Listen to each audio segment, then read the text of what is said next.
সাংস্কৃতিক মঞ্চ অসমৰ উদ্যোগত এইবাৰ 16 নম্বৰ বছৰৰ বাবে এই লোকনৃত্য কৰ্মশালা 2025 আয়োজন কৰিছো শ্ৰীমন্ত শংকৰদেৱ কলাক্ষেত্ৰৰ ৰংঘৰ বাকৰিত।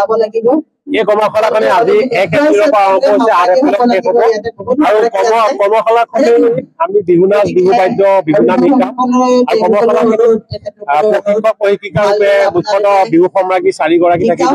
অতিথি বিহু সম্ৰাজ্ঞী প্ৰায় 12 গৰাকী আছে, কিন্তু মুখ্য প্ৰশিক্ষিকা হিচাপে 4 গৰাকী বিহু সম্ৰাজ্ঞী পাহাৰী বৰুৱা, পম্পী হাজৰিকা, দেৱাংগনা চুতীয়া, তাৰোপৰি প্ৰণৱ দিহিঙীয়া দেৱ আহিছে ধেমাজি বা বিহু নাম শিকাবলৈ আৰু তপন গগৈদেৱ আহিছে দুলীয়াজানৰ বা ঢোল শিকাবলৈ।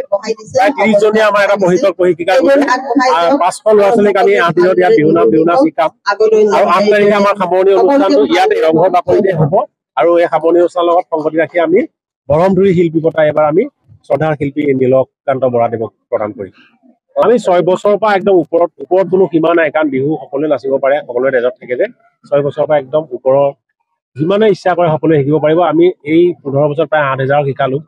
এইবাৰো বিভিন্ন বয়সৰ আহিছে, 65 বছৰীয়া বয়সৰ বিহুৱতীও আহিছে, মৰাণৰ পৰা শিকিবলৈ আহিছে। আমি সকলোকে শিকাম, যিহেতু আমি বেলেগ বেলেগ গ্ৰুপ কৰি শিকাওঁ, আমাৰ প্ৰশিক্ষক প্ৰশিক্ষিকা দল বেলেগ বেলেগ থাকে, সকলোকে শিকাম।